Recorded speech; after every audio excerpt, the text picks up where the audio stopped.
예수님께서 제자들과 함께 겟세마네 동산에서 기도하시고 이제 오늘 본문 말씀은 예수께서 잡히시는 내용으로 하나님 말씀이 기록이 되고 있습니다. 오늘 예수님께서 감람산에서 잡히시는데 오늘 본문 말씀은 예수님께서 유다와 말씀하시고 또 제자들에게도 말씀하시고 그리고 예수님을 잡으러 온 자들에게도 말씀하시는 그런 내용으로 기록이 되어져 있습니다.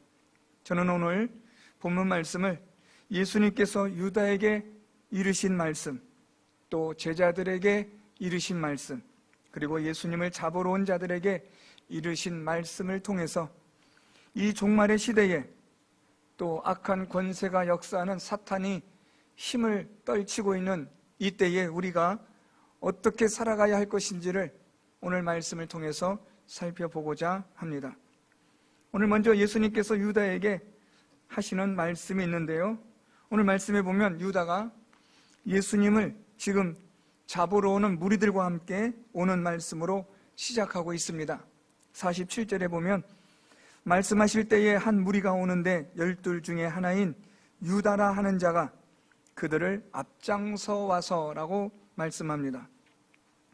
유다가 예수님을 잡으러 오는 무리들을 앞장서 왔다라는 말씀은 유다가 예수님을 잡으려는 이 일에 주도적 역할을 하고 있다는 것을 암시해 주고 있습니다. 유다는 마지못해 어쩔 수 없이 예수님을 배반하고 배신하여 파는 것이 아니라 예수님을 배신하여 배반하고 파는 일에 적극적으로 가담하고 있음을 보여주는 말씀입니다. 이 예수님을 파는 일에 있어서 유다가 이렇게까지 적극적으로 또 주도적인 역할을 하고 있는 것은 유다가 이미 이 세상의 모든 것에 그는 취해 있었고 또 그것을 사랑하고 있었기 때문입니다. 유다는 예수님을 은 30회 팔 정도로 그는 예수님에 대한 그의 개인적인 야망과 욕망이 있었던 사람이었습니다. 유다는 예수님의 제자였으나 오늘 말씀처럼 12 중에 하나인 그러한 축복된 자리에 있었으나 유다의 마음은 예수님에게 있는 것이 아니라 세상에 있었던 겁니다.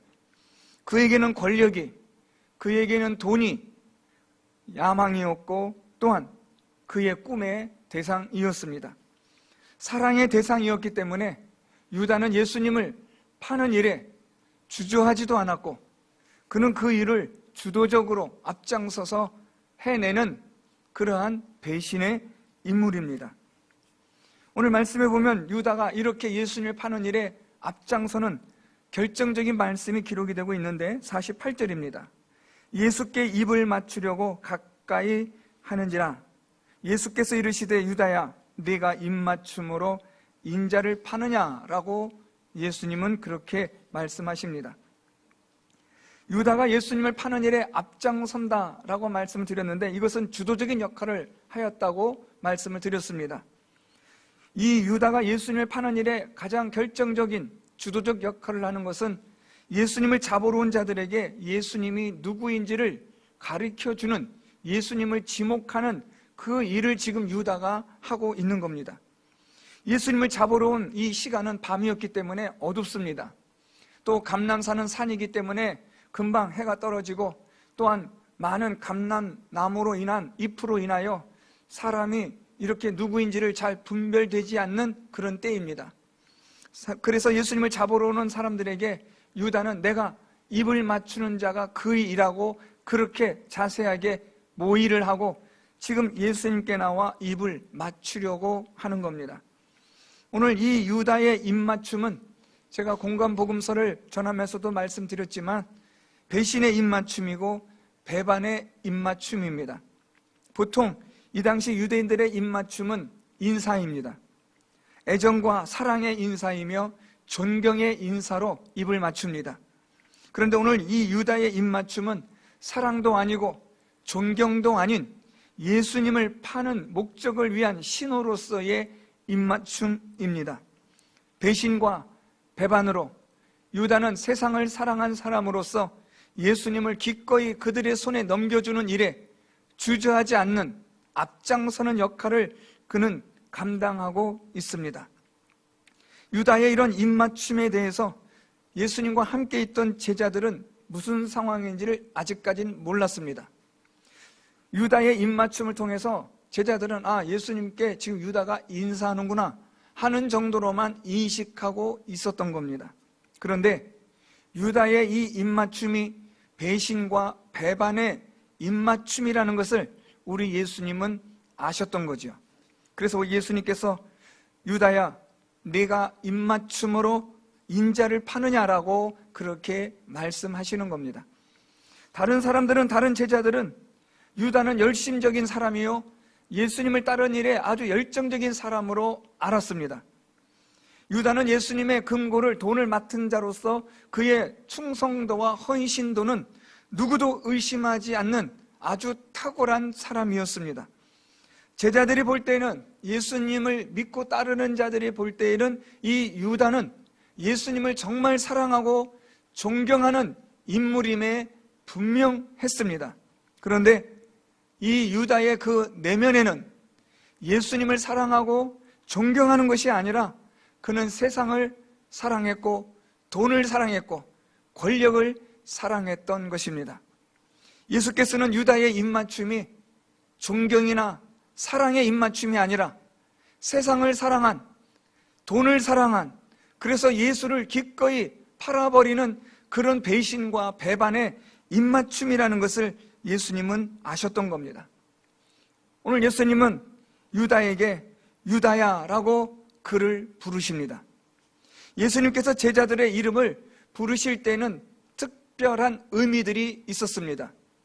오늘 예수님이 유다를 부르실 때의 그 의미는 유다를 불쌍하게 안타깝게 여기신 것입니다. 네가 어찌하여 이렇게까지 되었느냐라는 예수님의 안타까움의 감정이 오늘 여기에 드러나고 있습니다. 유다를 향한 예수님의 안타까움, 차라리 나지 않았으면 더 좋았을 뻔했다라는 그런 안타까움을 이 유다는 지금 그런 삶을 선택한 것입니다. 유다의 입맞춤에 대하여, 유다의 배신과 배반에 대하여 예수께서는 너무나 안타까우셨던 거지요. 오늘 우리의 신앙생활에서 우리가 살펴볼 첫 번째 중요한 말씀입니다. 우리의 입맞춤이 예수님을 향한 입맞춤이지만 과연 그것이 예수님을 사랑하는 입맞춤인지, 세상을 사랑하는 입맞춤인지를 우리 스스로가 물어봐야 합니다. 예수님의 발에, 머리에 향유를 부었던 여인을 우리는 기억합니다.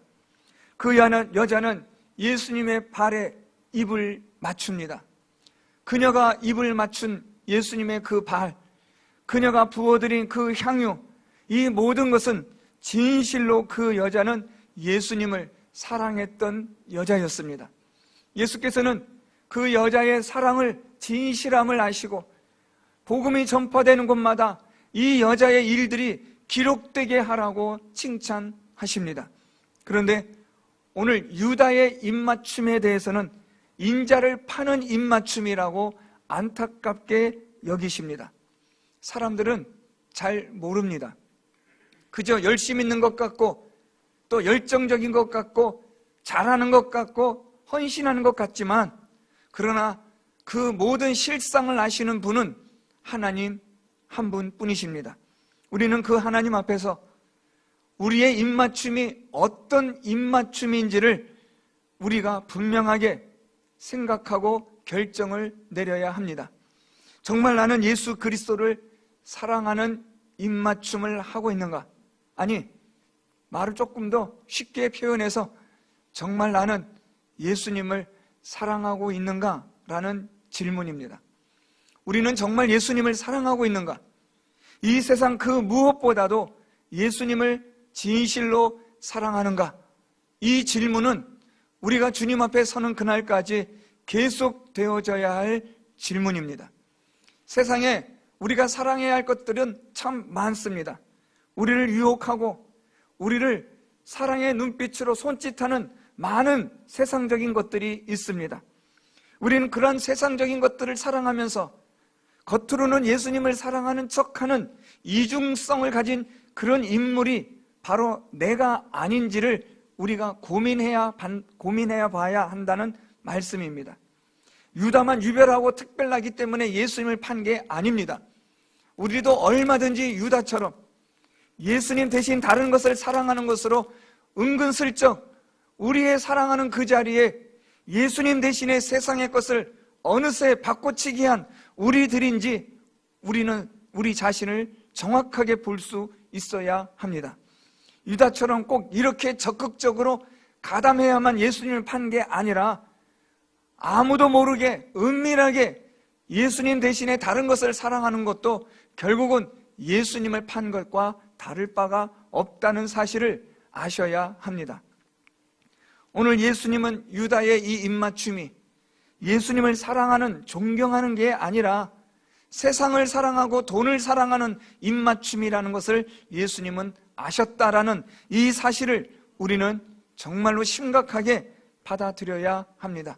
정말 내가 사랑하는 것이 무엇인지를 여러분 스스로가 하나님 말씀 앞에서 물어보셔야 합니다. 두 번째로 오늘 살펴볼 것은 예수님이 제자들과 하신 말씀입니다. 지금 예수님이 유다의 입맞춤을 통해서 사람들이 예수님을 잡으러 가려는 상황이 파악이 되자 예수님 주변에 있던 제자들이 예수님께 이렇게 말합니다.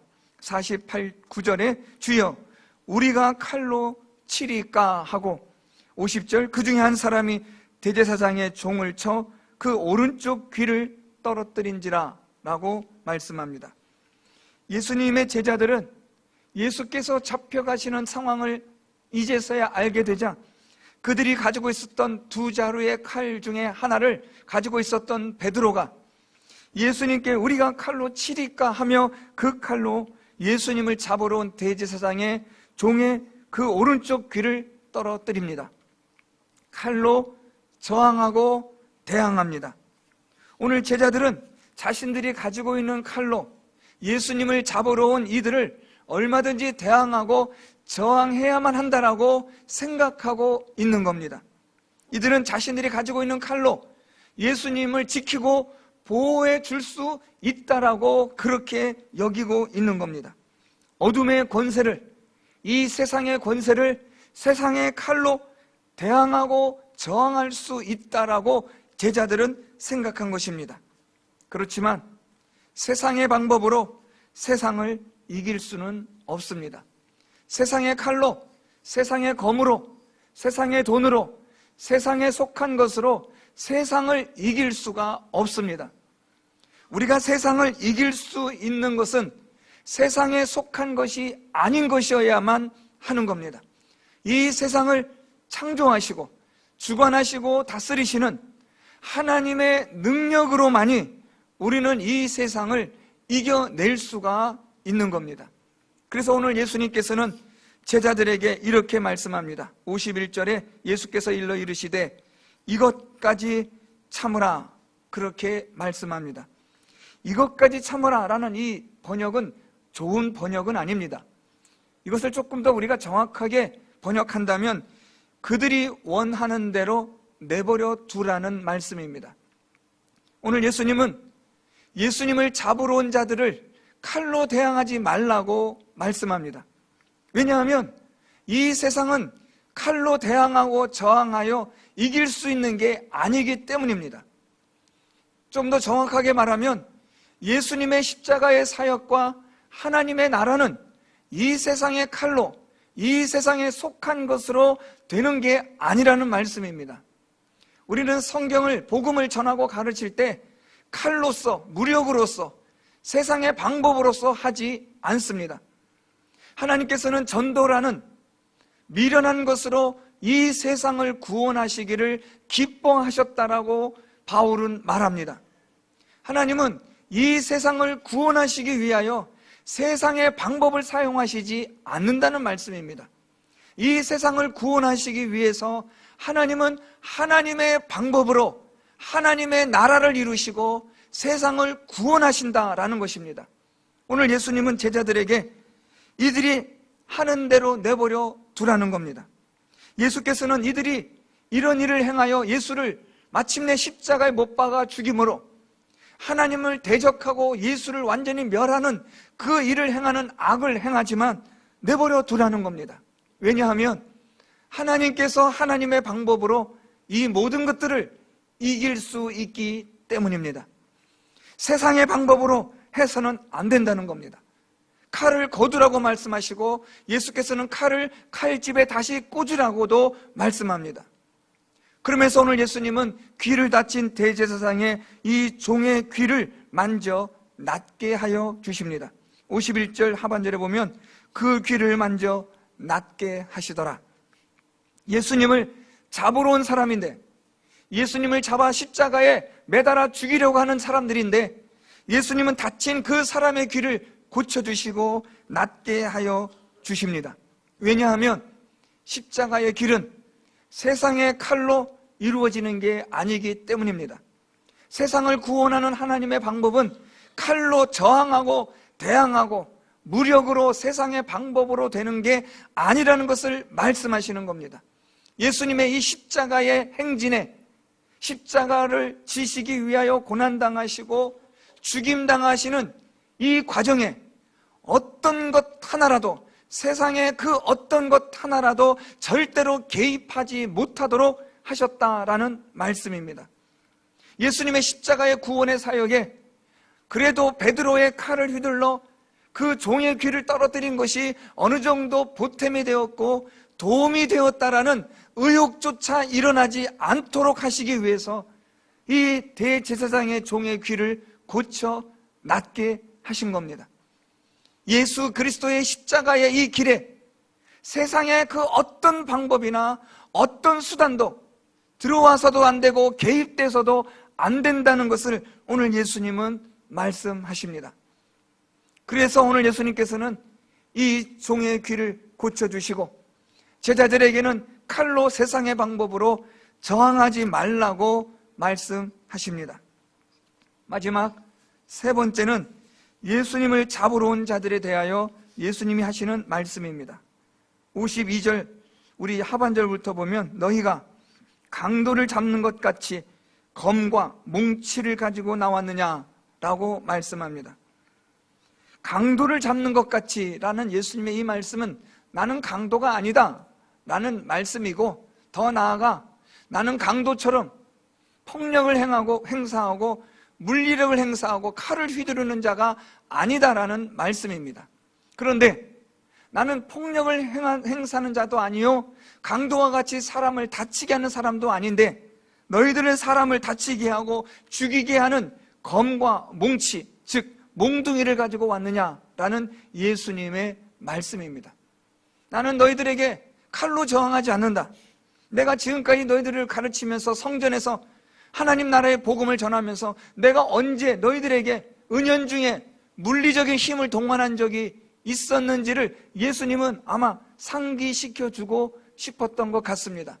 나는 강도가 아닌데 내가 언제 너희들을 억압하고 겁을 주고 위협했던 적이 있었느냐?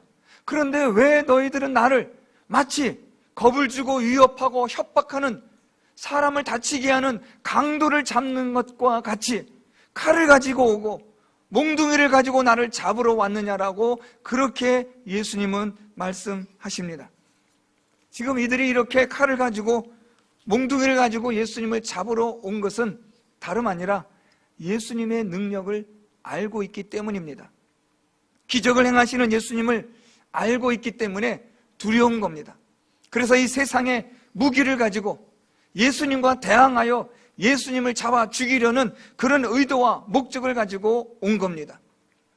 베드로처럼 이들도 칼과 몽둥이로 얼마든지 하나님의 나라를 대적할 수 있고 예수 그리스도를 대적할 수 있다라고 그렇게 생각을 한 것입니다. 그렇지만 우리 예수님은 이들에게 칼로 저항하지 않습니다. 천지 만물을 창조하신 하나님으로서 얼마든지 말씀만 하시면 12영이 더 되는 수많은 천군과 천사들을 불러 이들을 멸하실 수도 있지만 우리 예수님은 그렇게 하지 않으셨습니다. 그러면서 오늘 예수님은 이렇게 말씀하십니다. 53절 말씀에 내가 날마다 너희와 함께 성전에 있을 때에 내게 손을 대지 아니하였도다. 그러나 이제는 너희 때요 어둠의 권세로다. 오늘 예수님의 이 말씀은 너희들의 때가 왔고 어둠의 권세가 역사함으로 이제 내가 너희들에게 내가 순순히 내어주겠다라는 말씀을 하신 겁니다. 너희들 원하는 대로 나를 잡아 끌고 가고 십자가에 못 박아 죽이라는 말씀입니다. 그래서 우리가 다음 시간에 살펴보겠지만 이들은 예수님을 잡아 끌고 대제사장의 집으로 갑니다. 오늘 예수님께서 여기서 중요한 말씀을 하나 하시는데 그게 바로 너희 때요 어둠의 권세라는 말씀입니다. 이제는 너희 때가 왔다는 거죠. 예수께서 3년여 동안 공생의 사역을 하실 때에 그때는 하나님의 때요 하나님의 권세가 역사하시던 때였습니다. 귀신이 쫓겨나가고 병든 자가 병을 고침을 받고 가난한 자에게 천국 복음이 전파되어지는 하나님의 때였습니다. 그런데 이제는 어둠의 권세가 역사하는 때가 왔습니다. 예수께서 십자가에 달려 죽으시고 그리고 이제는 이 어둠의 때가 역사를 하여 많은 사람들을 미혹하게 하고 유혹하여 충동받게 하여 예수를 떠나게 하고 불신하게 하고 배신하게 하는 어둠의 때가 왔다는 말씀입니다. 그렇기 때문에 오늘 예수님은 자기 자신을 이들에게 내어주십니다. 어둠의 권세, 그들에게 예수께서 지금 지셨다, 싸움에서 전쟁에서 패하셨다는 뜻이 아니라 이 어둠의 권세가 잠시 있을 텐데 이들에게 하나님의 구원의 역사를 위하여 예수께서는 순순히 자신을 내어 주셨다는 말씀입니다. 오늘 말씀을 통해서 우리가 중요하게 살펴볼 몇 가지의 교훈들이 있습니다. 오늘 말씀에서 예수님이 말씀하셨던 이제는 너희 때요 어둠의 권세로다 라는 말씀이 예수 그리스도의 십자가의 고난과 죽으심 그리고 그 이후 오늘 우리들에게 주시는 말씀입니다. 오늘 이 시대는 어둠의 권세의 시대입니다. 사단은 오늘도 예수 그리스도를 믿는 자들을 예수를 배신하게 하고 배반하게 합니다. 사탄은 오늘도 세상의 방법으로, 세상의 칼로, 세상의 돈으로 하나님의 뜻을 이룰 수 있다고 그렇게 유혹하는 시대가 우리가 살아가고 있는 지금 이 시대입니다. 어둠의 권세, 사탄이 지금 역사하고 있는 이 때는 많은 사람들이 배반하고 배신하는 일들이 일어나고 있는 때라는 것을 여러분들이 기억하셔야 합니다.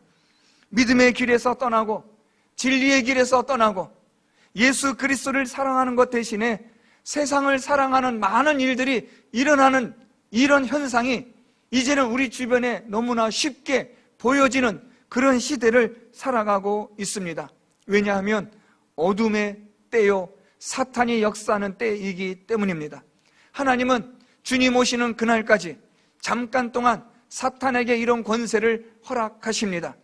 예수께서 십자가의 고난과 죽임 당하시는 그것을 허락하셨던 것처럼 오늘 우리가 살아가는 이 시대에 사탄이 어둠의 권세로서 그의 힘을 부리며 역사하여 사람들을 유혹하고 미혹하고 충동하여 예수를 배신하게 하고 배반하게 하고 믿음에서 떠나게 하고 진리를 버리게 하는 이런 일들이 우리 주변의 이 세상에 가득해지고 있습니다. 왜냐하면 어둠의 때이기 때문입니다. 사랑하는 성도 여러분, 조심하시고 기억하십시오. 사탄은 오늘도 우는 사자가 삼킬 자를 찾는 것처럼 우리들을 삼키려고 하고 있습니다. 예수 그리스도를 믿는 믿음에서 떠나게 하고 진리에서 떠나게 하고 예수 그리스도를 따르는 삶에서 돌이키게 하려고 사탄은 세상의 많은 것들을 가지고 지금 우리들을 유혹하고 있다는 사실을 기억하셔야 합니다. 그런데 사탄은 유혹만 하지 않습니다. 핍박과 두려움을 주기도 하고 위협을 하기도 합니다. 우리의 생명을 빼앗아 갈 것 같은 두려움을 주기도 합니다. 그것이 전염병이든지 돈이든지 건강이든지 무엇이든지 간에 사탄은 자기에게 있지는 않으나 마치 자기가 그것을 다 가지고 있는 것처럼 소위 사기를 치고 사람들을 속이고 미혹하고 있습니다. 우리의 사람의 생명은 하나님에게 속하여 있음에도 불구하고 마치 사탄은 그것이 자기에게 있는 것처럼 사람들을 기만하고 있고 속이고 있는 겁니다.